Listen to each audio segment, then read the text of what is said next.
You are now listening to Wolf Sports Network, live from the University of West Georgia in Carrollton, now in Odyssey Station. Welcome to the Playbook, your ultimate game plan for college sports. 5 guys who live and breathe the game are here to break down the biggest plays, the hottest takes, and the boldest predictions, bringing you segments like The Kickoff. Jalen Walker, I think, in my personal opinion, could wind up being the very best. And introducing 3 new segments like the Peach Slate, talking all things Georgia. Walk the Line, breaking down the crucial overs and unders of the weekend. And Playbook Picks, where we make our predictions for this weekend's games. And to end it all off, a signature segment of Who's That Campus Legend. The first hint is this player went to UNC. It's obviously Drake May. Dude, it's Michael Jordan. This is the Playbook on Wolf Sports Network. Ladies and gentlemen, welcome back to the Playbook. I'm your host, JT Groves, joined by Aiden Navy, Jackson Voles, and Brandon Dyer, who did a great job hosting last week. I appreciate Shout out to that. him, bringing the energy for us. Guys, how we doing today? Starting with Aiden, how we doing? Oh, I'm doing good. There we go. On to Jackson, how we doing today? I'm feeling phenomenal. It's a fantastic Friday. And it's the Playbook, baby, so I'm excited. There we go. Brandon, how we feeling? It is another Friday in the City of Dreams, Carrollton, Georgia, so it is another day that we get to do the Playbook, and we all get to get excited about this college football weekend. Oh, my gosh, and not just college football, but all across, but mainly college football as we kick off the show. All right, everybody in here, are you ready for the kickoff? I said, are you ready for the kickoff? You heard it. It is time to kick off the show. We're going to recap the last weekend, and we're going to start it off with the Big 12. Now, you have some opinions about the Big 12, Brandon. They're starting to look fun. I said 2 weeks ago on the show that the Big 12 might be the worst conference in all of the Power 4 conferences. But I'm here to tell you, just because they aren't the best, and I still believe that They're they still are the worst. 4th out of all 4. They are the funnest conference to watch because you look around this conference, they have a little bit of everything. But, I mean, I want to start with this Texas Tech-Utah game that everybody was kind of excited about going into last weekend. If you only watched the first half of that game, you might be thinking there's a lot of turnovers happening in the Big 12. There's a lot of bad quarterback play, a lot of fumbling going on. But let me tell you, those were defensive players making plays at the ball to go and get the ball back to their offenses. And the second half of this game, I know the final score of that game wound up being 34-10 in favor of Texas Tech. But that was a really fun game to watch all the way up until the start of the fourth quarter. It was 10-10 going into the fourth quarter, and then Texas Tech just wound up running away with it. So, and then you had Baylor, Arizona State, and on a walk-off. I really like Sawyer Robertson over there at Baylor. I like Arizona State, even though they've shown flashes of greatness this year, but this Big 12 conference just as a whole, I think, it's just fun to watch. Yeah, like as you mentioned, the Big 12 definitely still the worst conference of the Power 4 conferences. But like you said, there have been some fun matchups. But we had a talk a little bit earlier, and Aiden has completely different opinions on this. Aiden, what do you think about the Big 12? I think the Big 12 is not fun. The Big 12 is not nearly as fun as it has been in years past. Texas and Oklahoma hit the road. Okay. They've lost their fun rivalries. That's what made the Big 12, I think. The in-state rivalries. They still have BYU and Utah, Arizona State, Arizona. It's still the Holy War. Well, the Holy War is one of the better games in football, but that's the only game that I'll be tuning into from the Big 12 this year. What are you talking about? I was about to say, this Big 12 is spread across. You want offense? Let me present to you Texas Tech, Baylor, TCU, BYU. You want defense? Let me give you BYU, Texas Tech, Arizona, and Houston. These are teams that know how to, like, go through, and there's a wide variety of how teams get the job done. I'm saying, like, despite the deposition of Oklahoma and Texas, Brandon finally brought up TCU, and I was waiting because he was talking about Baylor, Arizona State, Utah, Texas Tech. I was waiting for this TCU Horned Frogs. Josh Hoover. You know, I say it every single week on the Playbook. Heisman candidate. Dude, every starting quarterback in college football is a Heisman contender to Jackson. Josh Hoover right now, 11 touchdowns, 0 interceptions for this TCU Horned Frogs team. So I really like this TCU Horned Frogs team. Despite the deposition of and the departure of Texas and Oklahoma, I really like this Big 12 conference, Aiden. I mean, where's all the love for Josh? Like, Josh Hoover's a good quarterback, but, I mean, I want to point out Eric McAllister, who put up a hat trick getting 3 touchdowns last weekend against SMU. Like, TCU's an offense that I think is going to score a whole lot of points, And I think that TCU's right there in the mix with Texas Tech, with Utah, with Baylor at the top of the conference. All right, guys. If watching West Virginia play BYU gets it done for you, that's all. I love watching West more power Virginia. to Rich you. Rodriguez More is power back to over there you. at West Virginia. West Virginia's on the way up. You're going to see in a couple of years, They Aiden. lost to Ohio 2 weeks ago. And to Parker Navarro. Parker Navarro. That's a Legend different Parker situation. Navarro. Hey, I'm a Parker Navarro preacher, but you can't lose to Ohio. It'd be like, this conference is fun. Yeah, dude, they are. They're really fun to watch. I've All right. enjoyed it. All right, we're going to bring this down 2 notches. We're going to go to the Big Ten. Aiden, I'm going to throw it to you first. Who are the big contenders in this conference? Well, you look at the AP poll. You got 3 teams in the top 6. You got Ohio State, Oregon, Penn State. I don't know why I blanked on Penn State there for a second.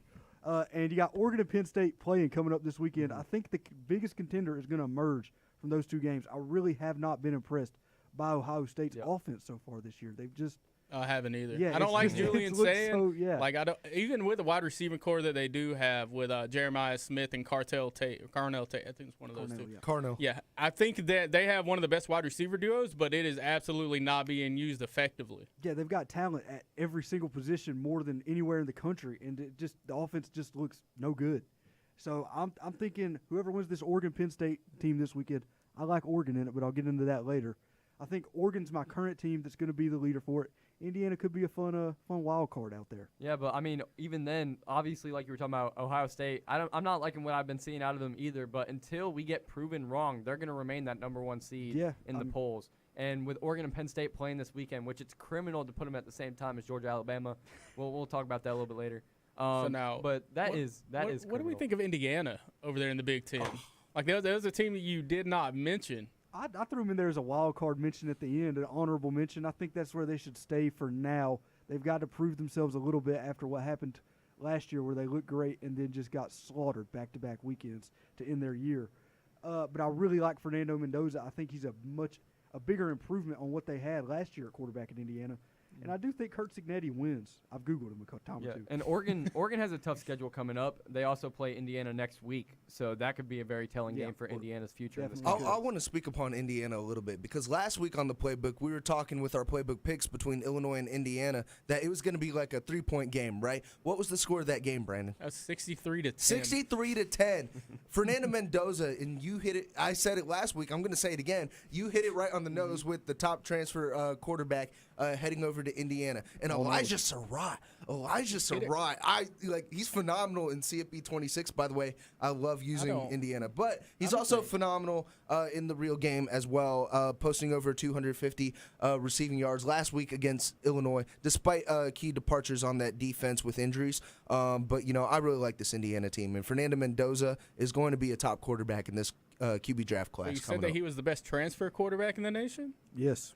No. Let me bring up John Mateer over there in Oklahoma, who was the Heisman front runner. No doubt about it.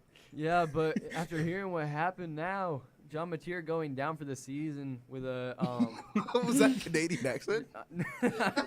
Hey, so he went up to the border last the reason week. I wasn't here last Back with the the reason I accent. wasn't here last week, I went up to New York for my sister's wedding, and I got to go to Canada, so I guess that Canadian accent's coming out a little bit. Through. I was there for like 3 hours. But yeah, hearing John Mateer went down for the season, that was my favorite guy, my Heisman candidate going into the season. But now in comes Michael Hawkins Jr., who we haven't seen much of.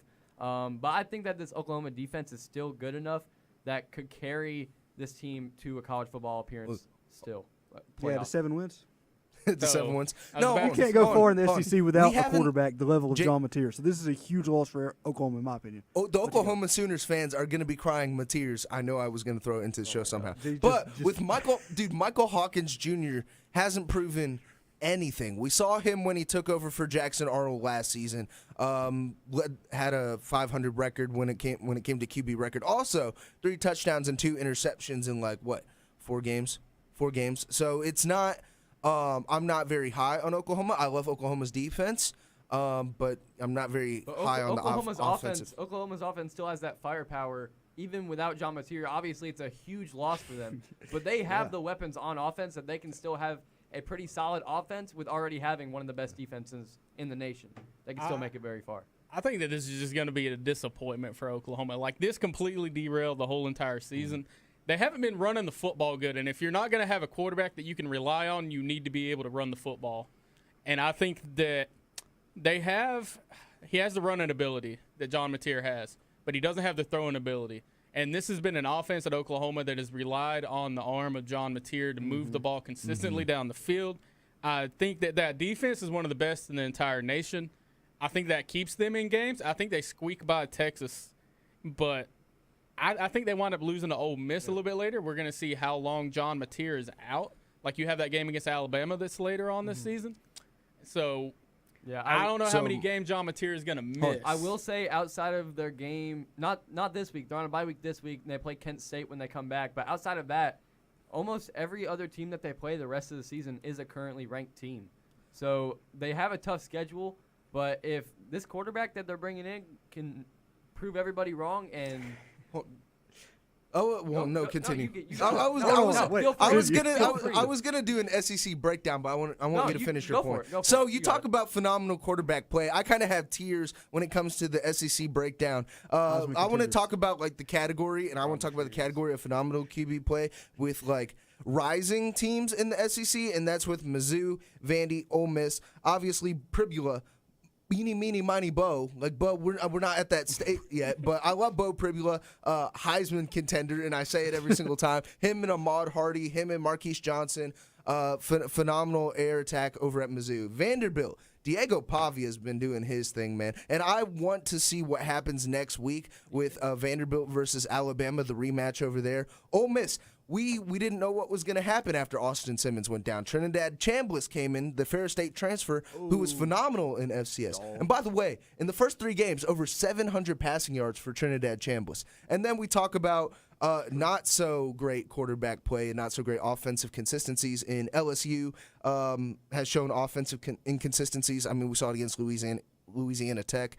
And then Texas, I need to see more out of Arch Manning because Arch Manning had a underwhelming performance against Ohio State, and I'm excited to see what he does in the near future. Arch Manning had a pretty good game against Sam Houston. I don't know if you've seen Sam it. Houston, that's different. It's different. It's different. It's different because it comes to bigger. We bring up on the show multiple times bigger competition, bigger defense and competition, and I want to see Arch Manning succeed coming into the later half of the season. That's the SEC's motto. It just means more in the SEC. Bigger. But it means a big, what? Everything's bigger in the SEC. Yeah. Everything's bigger in Texas as well. So you did mention Missouri, and you have talked a lot about – I've talked about Missouri more than I really thought that I was going to this football season. How do we feel about Missouri? You already know how I feel. I'm going to throw it to you, too. I always love Missouri. Last year, I loved Missouri so much, and they let me down week after week after week after week. That's when Brady Cook was quarterback. Brady Cook. It's different. Luther Burden III out there. I loved him so much. And now this team, I don't think this team's even as talented as the team last year, but they might be what's the word? More rounded? Well-rounded. Well-rounded. There we go. Shoot, that was tough. They might be a more well-rounded team this year. They can go out there and be more consistent. I love Eli Drinkwitz. A lot of people hate him. I love Eli Drinkwitz, head coach out there at Missouri. Give me 9 wins for the Missouri team. Yeah, I mean, I'm about in the same boat. I think Bo Pribula obviously is definitely a dark horse Heisman candidate right now. Heisman candidate. Different. Dark horse. For a team that's going to win nine games max this season, I don't think. Don't say max. Oh, I'll say max. I think max. Oh. I have Missouri going to like 8-4. 8-4, possibly 7-5. Maybe 6-6. Because I mean, they didn't look particularly super impressive against South Carolina last week, and I'm not high on South Carolina at all. Like, I think South Carolina might be one of the worst teams in the SEC right now. So I don't know. Missouri still has a whole lot to prove to me to show that they belong in that top tier in the SEC. So Brandon, you got Missouri winning 6 or 7 games? I have 7 or 8. Hold on. Brandon, you said 7 or 8. You said 2 key words right there. Top tier. And I want to ask you about the 2 teams I didn't mention in my SEC breakdown, Georgia and Tennessee. Where do you think they stand when it comes to top contention for the SEC? Because we saw Georgia have Tennessee put up 40 points against them. So, and obviously they had the bye week. They play Alabama this week. What are your thoughts on like the Georgia-Tennessee I guess, landscape when it comes to SEC contention. I think you could very well see a rematch of that game in the SEC championship. I think that Joey Aguilar proved a lot of doubters wrong against a Georgia defense that looked pretty good like the first 3 weeks of the season heading into that game. And I guess now we're really going to see Georgia and like what their defense can do against Alabama and see where we can really like put the defense at for Georgia. And going into the game of Georgia and Tennessee, like what we were looking at, we thought that Georgia was definitely going to have the upper hand, but Tennessee played a better game. And they could have won it, but they didn't take advantage of it, and they missed the field goal. And Georgia came in when it mattered most and won the game.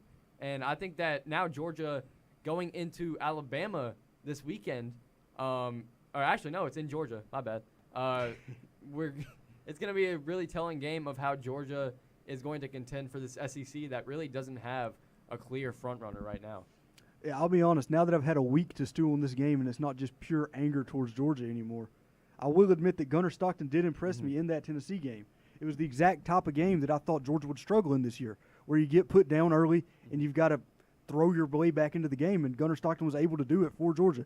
They won a shootout against Tennessee, which is not something I believed that Georgia had the ability to do.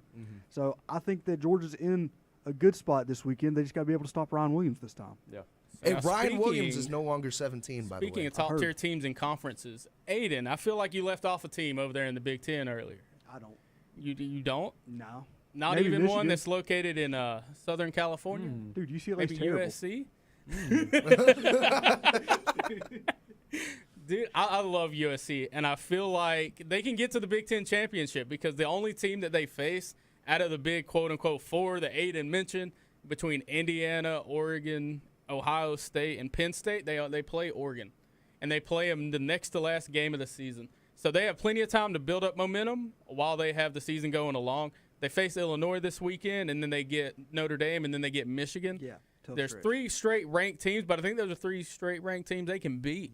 I love what Jaden Mavia is doing over there, and I think this run game doesn't get talked about enough. They have 3 running backs that are running for over 150 yards, and they're averaging 7.1 yards per rush this season over there in Southern California.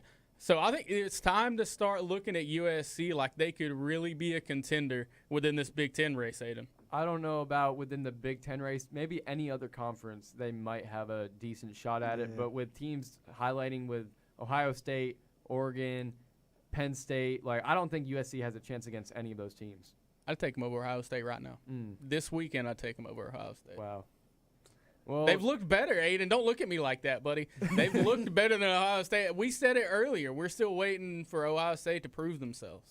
Guys, we might need to call the mental hospital. Somebody, our old man's over here hallucinating. All right, while we get Brandon some help, we're gonna go to a quick song break. We're gonna show some love to the other shows, and when we come back, we're gonna hit you with the peach slate and walk the line. Are you tired about hearing about pro sports? Well, that's a good thing, because we only talk college. This is Jackson from the Playbook, and you're listening to Wolf Sports Network. It's time for Season 2 of The Playbook, and we're talking all things college football, putting together a better sophomore season than Tim Tebow in 2007. To the listeners and everybody at Wolf Nation, I promise you one thing. You will never see an on-air personality work as hard as I will for Season 2 of The Playbook, and we will make this show better than any college football radio show will ever be for Season 2 of The Playbook. Listen as we fulfill this promise, live, every Friday at noon. This season, everything changes. I'm the only one who came back, and honestly, I might regret it. Josh Allen might just be the best athlete the NFL has ever seen. Spencer Strider is an elite closer posing as an ace. D Rose is the most overrated player of all time. One vet, all new voices, hot takes, wild debates, and zero chill. Season 6 of Sports Out of Pocket debuts this fall, only on Wolf Sports Network. Ian's freestyle went big. But we're going to go bigger. Dang, it's my first season. I feel like a star. I be dropping hot takes. I speak real bizarre. How many views we gonna get? I'd say about 1 mil. Out of Pocket Season 6. We got zero chill. Tune in to Season 6 of Sports Out of Pocket. Wednesdays at 6 on Wolf Sports Network. Welcome to the Boring Sports Show, where we only bring the most boring sports takes. Who are you? I am Hot Takes Man, and I defend the world from boring sports shows like yours. Another day's work for Hot Takes Man. Citizen, if you want to save yourself from boring sports content, then tune in to Sports Out of Pocket, Wednesdays from 6 to 7 on Wolf Sports Network.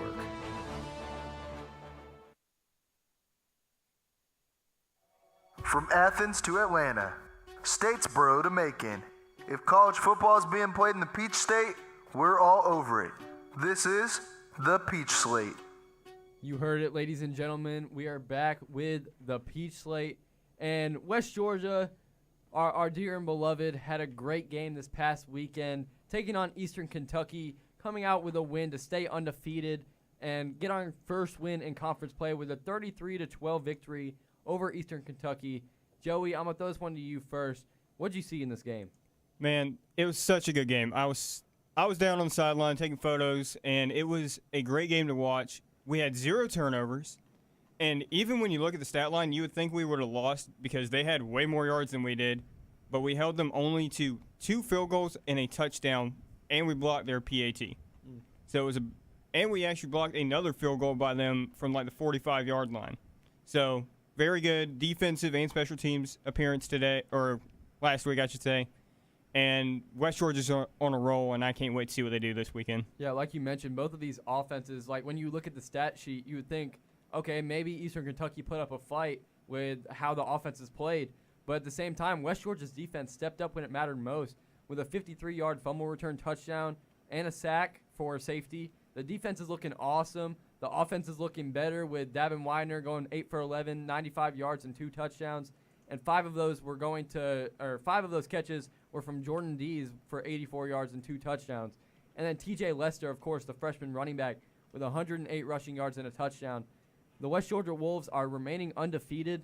And dude, I was a little bit of a doubter at the beginning of the season, but seeing how we're performing right now, I'm really excited to see where we are by the end of the season. So I'm going to mention a word that I haven't said a whole lot with this West Georgia team this year, and that's efficiency.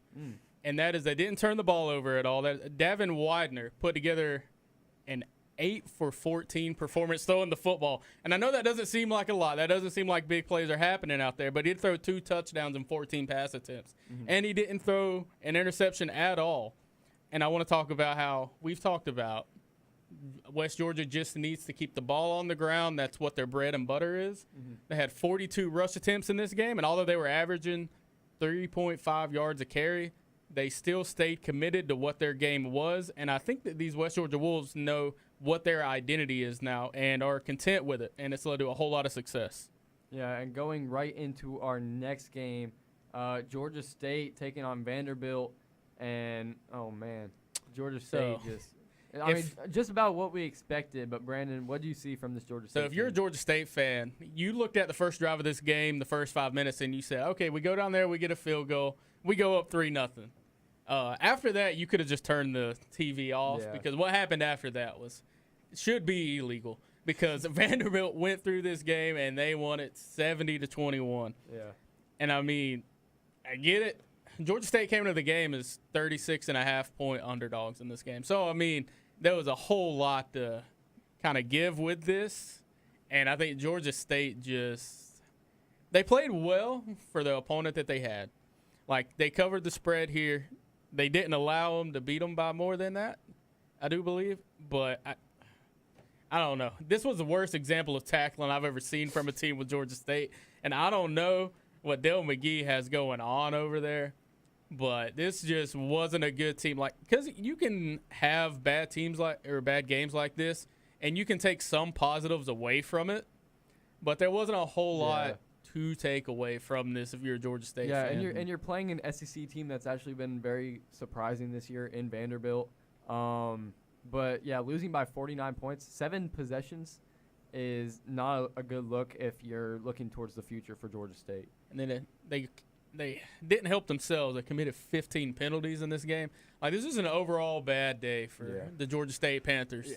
Well, we're going to go a little bit further to the east, and we're going to go over to Georgia Southern and Statesboro, where Georgia Southern taking on Maine and gets the win. Aiden, what Yeah. we see in this game? This was a game Georgia Southern started out slow, went down 7-0 in the first quarter, ended up going into the half only up by 3, 17-14. Then in the second half, established the run game, got everybody on the team a whole bunch of rushing yards pretty much. They had 4 rushers over 15 yards, or 5 rushers over 15 yards, sorry. So they spread the touches around, everybody got in, everybody scored pretty much, and it was ended up pulling away, getting the win against Maine. Yeah, overall, very, very good game for Georgia Southern, showing a lot of hope for the future for that team over in Statesboro. One more game I really want to look at is Kennesaw State taking on Arkansas State, coming away with a 28-21 victory, highlighted by Amari Odom, who had 409 total yards by himself, 308 passing yards, 101 rushing yards. Kennesaw State scored on the first 3 possessions and then scored again in the third quarter and had almost 500 yards of total offense in this one. Garland Benyard had 6 catches for 114 yards and a touchdown as well. For Arkansas State, though, they also played pretty well on offense.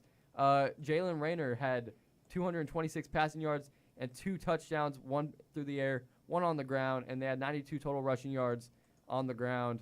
Overall, both teams had a pretty solid offense, and it just seemed that Kennesaw State managed to step up when it mattered most, and they get to improve their record to 2-2. Now, probably 2 of the better teams, definitely the best teams in Georgia. I'm going to throw it to Georgia Tech first. We have 2 Georgia Tech fans here. Georgia Tech took on Temple this past weekend, and they're arguing to see who wants to go first on this one. But what do we see in this game? So Georgia Tech has been one of the big teams to talk about in the entire country this year.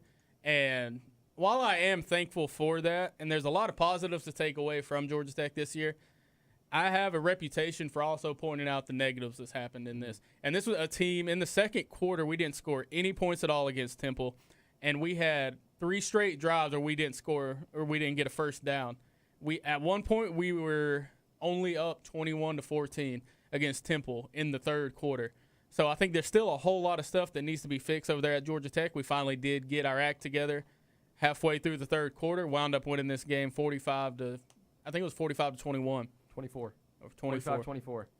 So, now, Aiden, I want to throw this one over to you. Who are you most worried about in the ACC as a Georgia Tech fan? In the ACC, it's of course going to be Miami, Florida State, the 2. I mean, those are clear-cut the best teams in the ACC right now. But looking at who we've got for the rest of the year on this schedule, it's a pretty favorable schedule for Georgia Tech the rest of the way until we get to that Georgia game. But I guess Duke would be the scariest team, Duke or NC State at NC State. Yeah. I mean, this schedule is not very difficult the rest of the way. It's just we can't do what we did in the second quarter in this Temple game where Georgia Tech, they came out, they scored in the first 3 drives, 21-0 in like 5 minutes in the first quarter. And then they just fell asleep. Let Temple play their way back into the game, 21-14 it was in the third quarter. And they woke back up, pulled away, but you can't fall asleep when you're dominating a team like that. It happened the same way against Clemson early in that Georgia Tech-Clemson game. Georgia Tech came out, they were dominant. They were getting first down after first down, running it down Clemson's throat. They couldn't finish the drives, and they didn't pull away. Clemson hung in there. They had to win it on a field goal, even though they were clearly the better team that day. Yeah, and even then, Georgia Tech, I think you guys as Georgia Tech fans are kind of downplaying a little bit. They still won by 3 possessions. Right. It may not have been against a good team, but overall they got the win. They're moving on to the next week. And I think that with what we've seen out of Georgia Tech so far this season, I think that when it comes to Georgia Tech, Georgia, it's going to be a very, very good game. And Mercedes-Benz is going to be probably rocking. a top 10 matchup. A very scary game to watch for Georgia coming up. As I also want to talk about Georgia coming off a bye week this week. They played Tennessee the week before and barely escaped. And now they have the biggest weekend of their life coming up against Alabama. And, oh, my gosh. I feel like Georgia definitely needs this bye week that they had. And they need to do a lot of prep to stop this Alabama team. Alabama's looking kind of good now. They're starting to come back a little bit. But overall, in this, they are. They were gone for 1 week. There was 1 week where the Alabama dynasty was dead. Now it's. I know. We thought at the beginning of the year that Alabama was just done, but now here they come. Alabama is always going to be a contender in this SEC with so many other teams. It's a wide open SEC. maybe even this could be a rematch. This might even happen again in college football playoffs or in the SEC championship game. I'm really excited to see what happens in this game this weekend. So it goes back to Alabama knowing how to recruit and getting 5-star guys. If you consistently get 5-star guys in like Alabama does, it doesn't matter who your coach is. Like I could be the coach over there at Alabama, and I can still lead them to an 8-4 team. Like I don't know about that. If you have enough talent on that team, then you're going to be able to go at least 8-4. That's a little bit controversial. My counterpoint is probably Florida State last year, where they had 5 stars at every position and went 2-10. Just got blown off the field by everybody. Talent. I'm telling you, they fell for the Georgia Tech curse. I was about to say, we're seeing it now with Clemson. Clemson, yeah. I was about to say they lost to Georgia Tech, and now their whole entire season is just falling apart. Yeah, sometimes you just lose the keeping the locker room is very important. Last year, Mike Norvell lost the locker room. Dabo right now might be in the process of it. I think that's what Kalen DeBoer's been very good about, even when they have lost these embarrassing games to Vanderbilt, to Florida State coming off their 2-10 season. Kalen DeBoer's kept the team steady and kept them moving in the right direction, and I think that says a lot about the coach that he is. Yeah, and I mean, at the end of the day, you said you think you could take them to 8-4. Oh record. Yeah, I could lead Alabama to an 8-4 record, no doubt about it. I think the players don't matter as much as the coaching staff. If you don't have good coaching behind a team, you're not going to go anywhere. But don't go anywhere because we are going to walk the line. There is no way Carson Beck is throwing for 240 this game. Are you kidding me? This is a cakewalk for him. I'm hitting the over. Walk the line. You heard it, ladies and gentlemen, and I'm going to throw this one straight over to Brandon. What line are you looking at this week? So I mentioned them earlier in the kickoff segment, but I'm going to head over there to Illinois again, talk about some USC and Illinois matchup for tomorrow.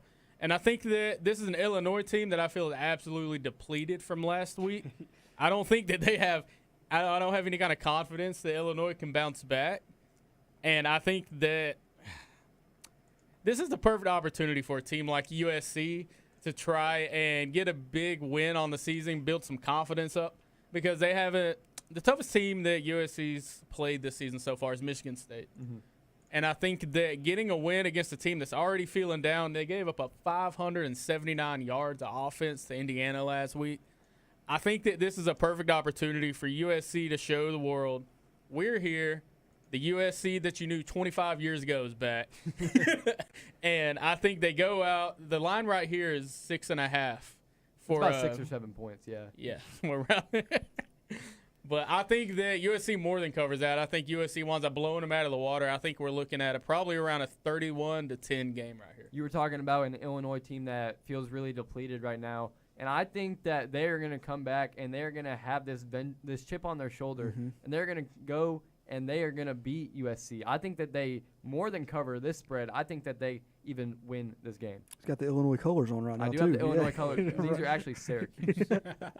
I agree with what you're saying, JT. I think, a hurt dog bites when you rattle its cage. I think that this Illinois team went out and got hurt last week. They got beat down live and on national television with a bunch of eyes watching them. And this week they got to come back with a vengeance and take it out on this USC team. All right, we're going to go right into this next line. Aiden, I'm going to give this right to you. West Virginia versus Utah. Yeah, Utah is sitting at a 12.5-point favorite right now, and that might be fair with Kansas coming off a 31-point loss to Kansas. But I'm going with a little bit of the same stuff that I was just talking about. You go out, you get embarrassed, you come back fighting the next week. Utah had a big loss last week too. Mm-hmm. This is going to be two teams that just got the crap beat out of them. Who can respond better? I'm going Rich Rod, getting his boys ready out there in West Virginia. It's at home in Morgantown. West Virginia's going to have fun. Give me West Virginia to cover. Oh, wow. Keep it close with Utah Aiden, would you say that this is going to be a fun game to watch? I probably won't tune in, but you know what? I'm sure some Rich Rod's offenses are fun to watch. Big 12 matchup. This is fun. It is a Big 12. Well, I don't know when the last time watching a Utah game was really entertaining, but West Virginia can be fun. We like the ground game over here. We like running the football, and Utah does that well. They have two of the best tackles in the entire country. There you go. Yeah, I think Utah does cover this Flashy spread. Football. I think Utah wins by more than 2 touchdowns in this one. I think them coming off a loss, they're gonna also, like I said, have a chip on their shoulder, and they're gonna come back, and they're not gonna let a team like West Virginia even come close to two-way street. All right, we're gonna go right into this next line. Joey, I'm gonna throw this one to you. All right, Rice Navy, which I know probably sounds insane to everyone. But look, Hey, I you love gotta my show some love. military You team, gotta show okay? some love. You gotta show I some love my military teams. They're really good. And the fact that the over-under right now is up to, yes, I said up to, 44.5 is crazy to me. Because I would think either one of these defenses could hold each other down below that. And I personally, I don't know. I could see it going either way on this team, actually. While Navy is favored, I could actually see Rice covering. So I think either way, you're going to watch the running backs have fun on both sides. Yeah, these are two very run-heavy offenses with option coming out of Navy. I do want to say with that option offense with Navy, the reason that you see these lines so low for these military schools is because they still run an option offense. And Army it's doesn't because anymore, actually. They stay on the ground and they just run the ball 50 times a game, which runs the clock, and that, in essence, limits possessions and limits points. I agree, but at the same time, I think these offenses are both really, really high-powered. I just don't think they have the defensive power to stop each other. And so I think that they go over on this line of 44.5. I think that they score upwards of 50 points in this game. I agree. Neither team has had a game that's gone under 45 total points this whole year. I think it stays the same way. Give me the over on this one. All right, and going into our last line of the week, Syracuse taking on Duke, and Duke is favored by 4.5 points. I do want to say I'm very upset as my hometown Syracuse Orange, as Steve Angeli went down for the season with a torn Achilles tendon. But I like what I saw out of Ricky Collins when he did come in, when he did come into the game last week. And Justice Ross Simmons is a dog. 2 touchdowns last week. I feel like the Syracuse defense has definitely stepped it up. They held Clemson to 3 for 13 on 3rd down, 1 for 5 on 4th down, and they also caused 2 turnovers. I think that Syracuse wins this game. I think they do more than cover this 4.5 point spread. I think that Syracuse wins this game. You've been a big fan of backup quarterbacks coming in this episode so far, and I'm not seeing why, man. I think the Syracuse team is about to get a nice loss at home. They'll probably be running some sprints after the game, as Fran Brown likes to do when his team gets beat.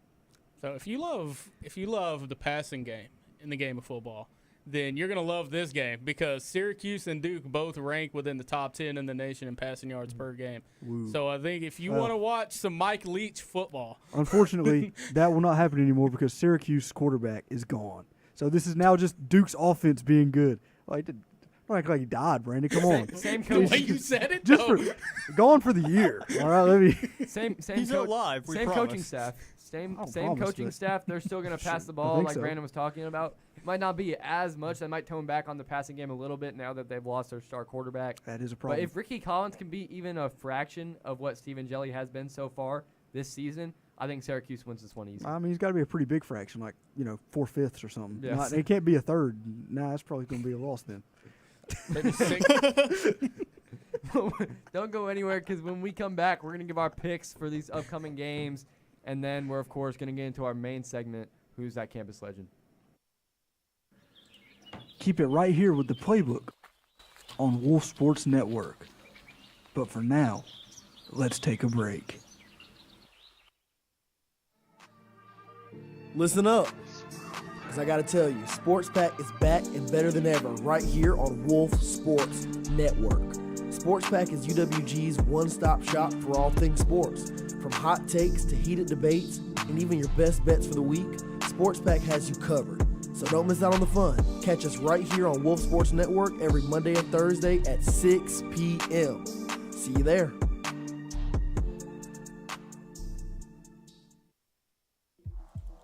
From the first whistle to the final buzzer, Wolf Sports Network brings you the action you crave. Sports Pack is your all-access pass to the Wolves athletics. From football, basketball, baseball, soccer, and volleyball, and more.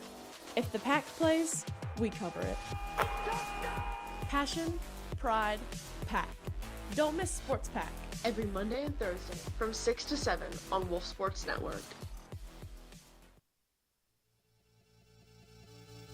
Sports Pack. Sports Pack. Sports Pack is back. West Georgia's one-stop shop for all things sports. Whether it's UWG, NFL, NBA, or MLB, we've got you covered on all fronts right here on Sports Pack. Mondays and Thursdays at 6, only on Wolf Sports Network.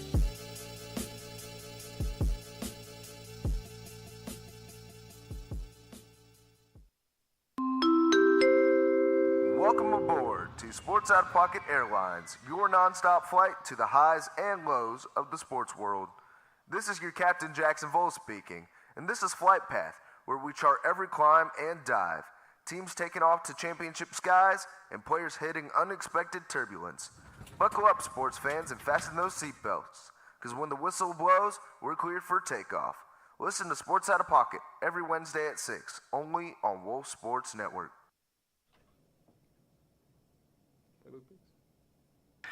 Eeny, meeny, miny, mo. Playbook picks. Still the greatest stager of all time. But we're going to kick it right off. We're going to go to TCU versus Arizona State. I'm going to throw this one to Brandon first. Who we got? I think this is a huge matchup, and it'll determine a lot of where these two teams go this season. I think Arizona State can't afford to lose this game. And I think TCU, it's going to be tough for them if they lose this game to get back into the Big 12 title picture.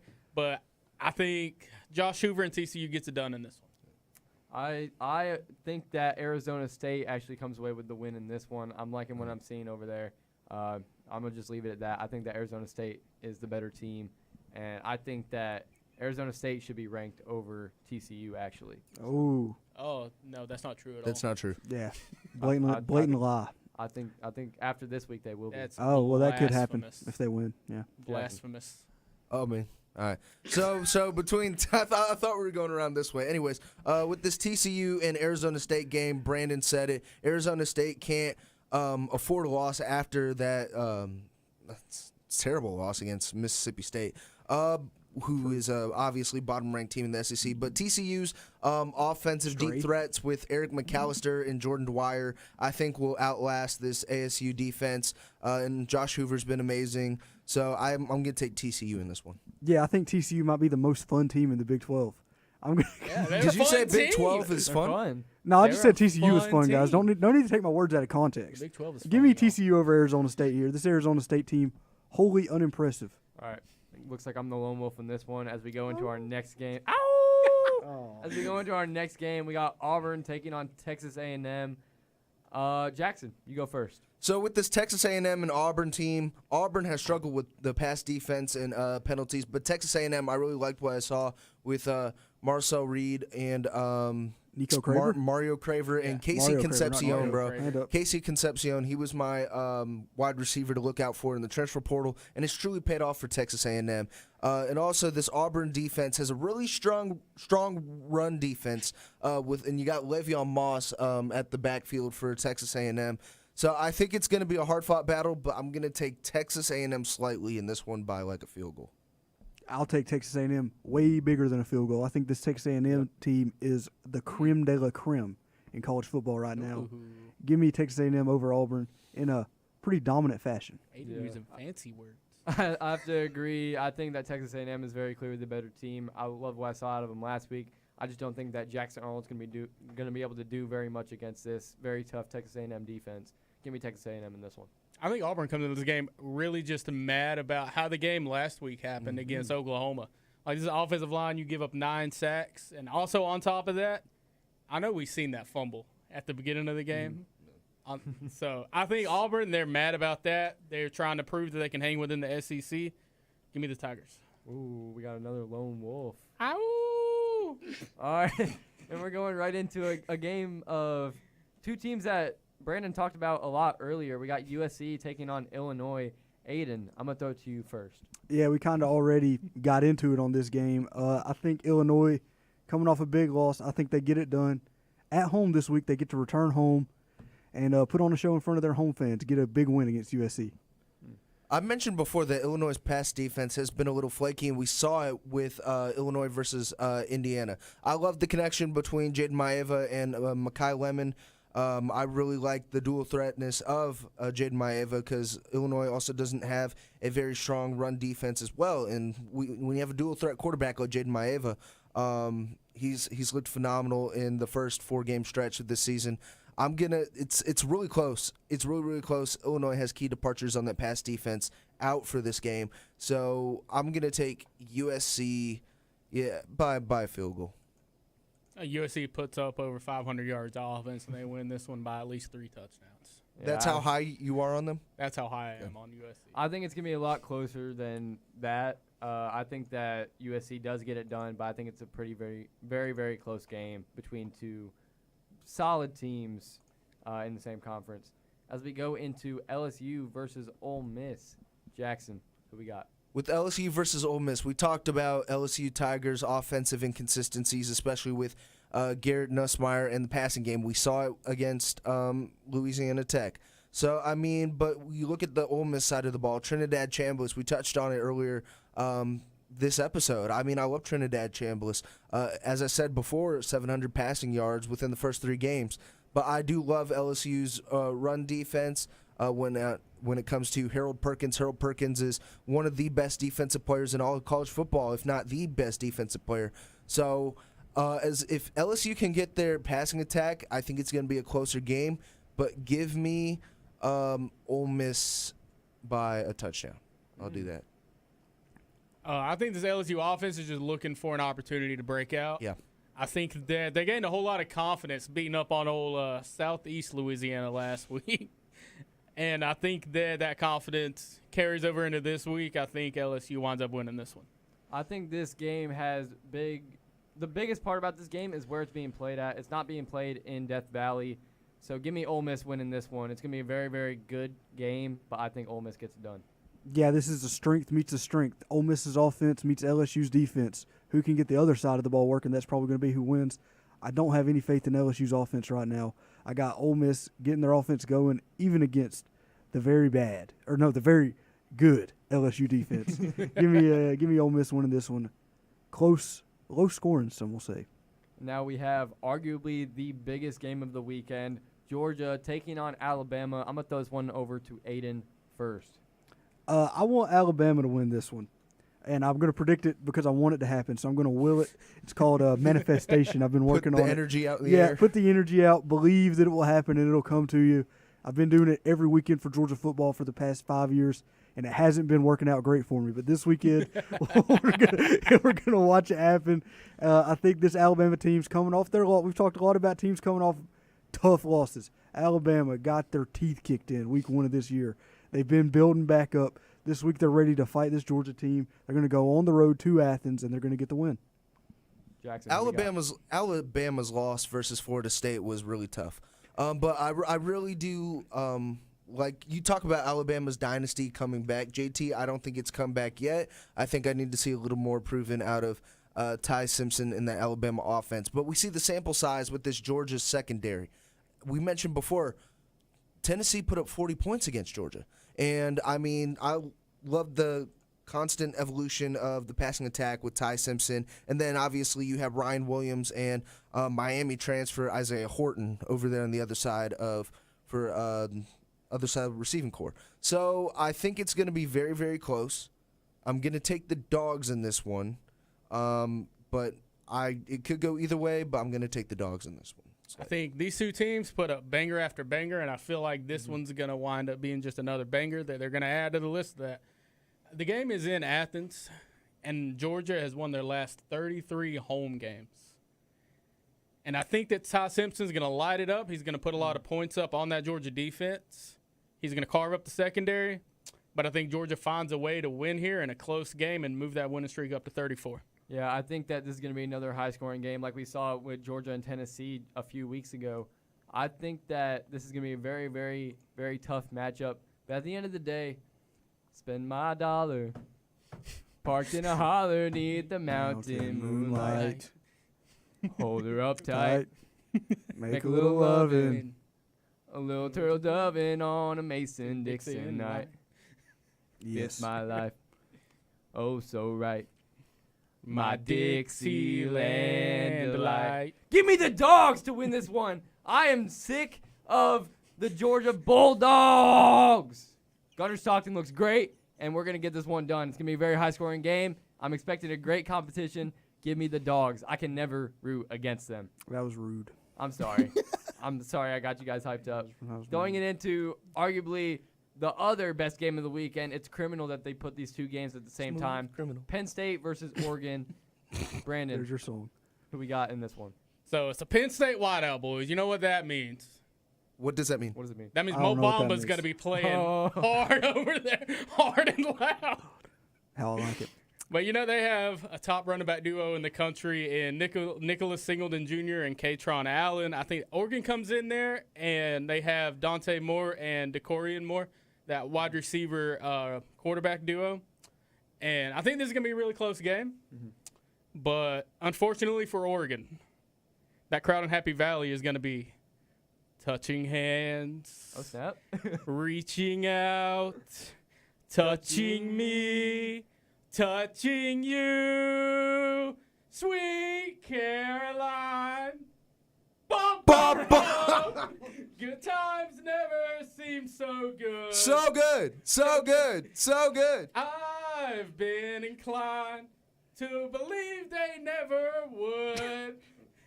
Give me Penn State and Happy Valley getting the win in the whiteout, boys. You talk about at home. In the whiteout, Brandon Dyer. By the way, I love that rendition of Sweet Caroline. Coming soon to Spotify, Brandon Dyer's cover of Sweet Caroline. But anyways, Penn State's defense has also been elite in the pass defense in avoiding big plays, allowing oppositional offenses to be one-dimensional. But I do love the quarterback wide receiver combination of the D Moores, DeCorian Moore, and Dante Moore. But, you know, throw it on a dime like y'all ain't even trying.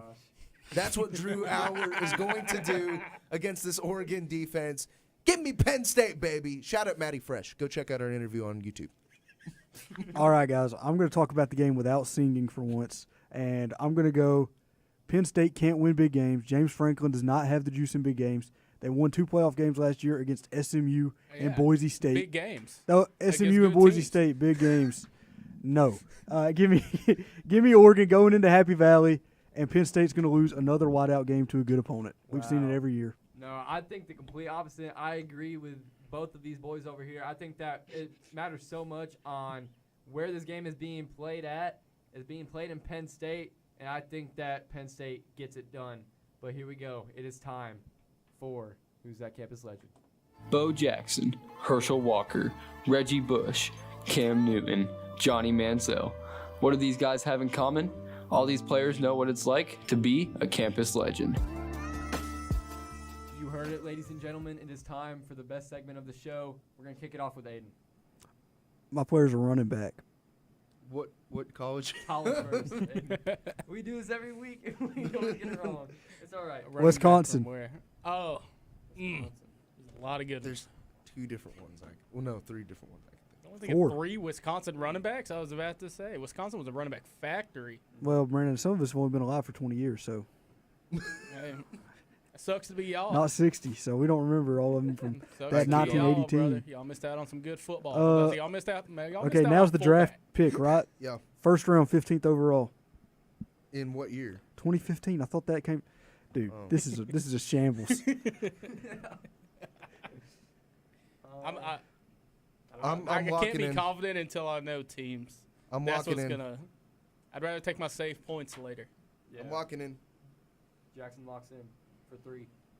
He played for the San Diego Chargers, the Los Angeles Okay. Chargers, and the Denver Broncos, and the Baltimore Ravens.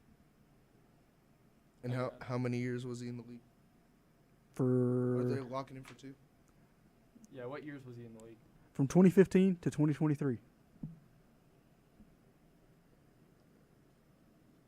Yeah, I had to wait for the teams, but I got it now. Chargers, Broncos, and what team? The Ravens for his last year.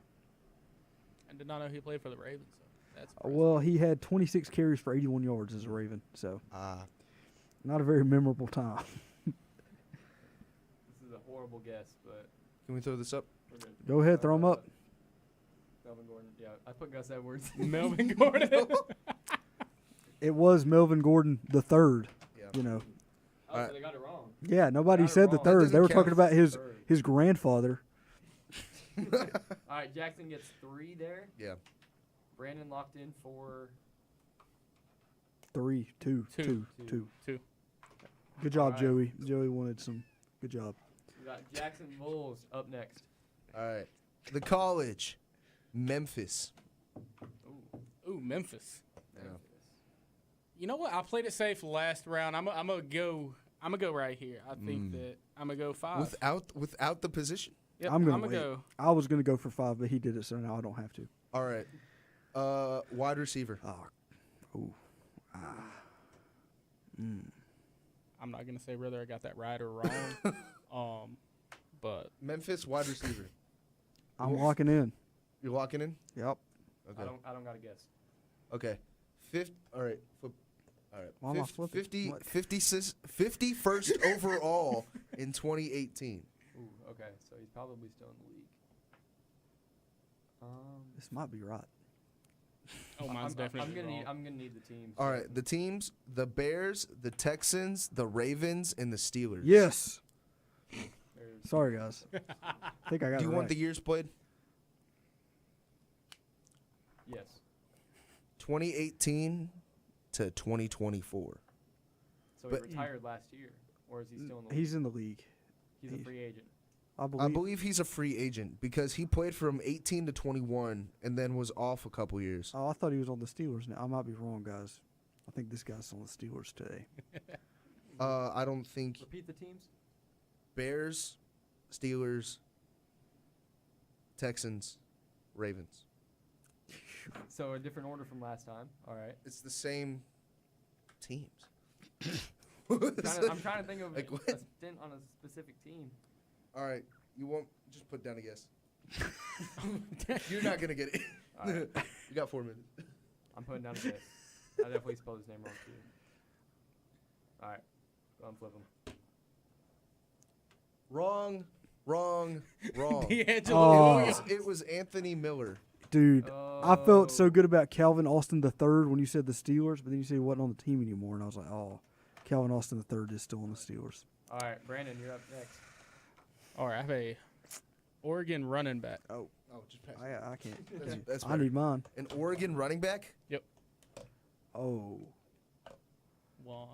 Hold on. You want draft year? Wait. No, wait. hold on. Okay. Whoa, Okay. whoa. I'll give y'all a chance. Oh, I can't remember this guy's name. All right, I'm going. Okay. Oh, snap. Okay. Oh. All right. Aiden, JT, y'all want the draft year? Yes, please. The 2012 61st overall. Yep. Yeah, I know. I just can't blanking on his name. I remember talking about him at the lunch table. Oh, locked in on. This guy was one of my favorite players. This is a name I haven't heard in years. I'm gonna be brought back when I hear it. Yeah. I don't have a guess. All right. Played from 2012 to 2015. I have no. Played for the 49ers and Dolphins. I got it. I think I got it. I don't have a What is this, dude? 2012? 12 to 15. Bouncing up and down. I know. You should see Jackson. Right I don't have a guess. He was so good too. All right. All right. Can we toss it up? Yeah. Yep. Show it. Well, Michael James. It is Yeah, Michael Michael. James. All right, Jackson locked in for 4. 4 points. Brutal. Very, very brutal. All right, I'm going to go next. JT's We have the a last one. Clemson wide receiver. That's annoying. Yeah. Up next. A Clemson wide receiver? Yes. I keep going. He was pick 4 in 2014. No. Oh. Oh. Oh, I know who this is. Oh, we're Pick 4 in 2014. yes. Okay. Oh. Wait. Oh. Hold on, guys. I'm struggling. You want the next hints? Nah, I got it. Actually, yeah. Give me the next hint. Sorry. Oop. All right, 2014 to 2023. You want me to give you the teams? Bills, Yeah, okay. Rams, Chiefs, Ravens, and Packers. All right. I Locked got in it. for 3. So I got like 10 points this. I did lock in for 3 Nobody as well. cares, dude. All right, go ahead and flip them. Got Sammy Watkins. That is correct. All right, Bills ladies and legend. gentlemen, thank you so much for joining us on this episode of the Playbook. I've been your host, JT, joined by an amazing cast, and shout out Joey for running the cameras as well. We will see you all next week.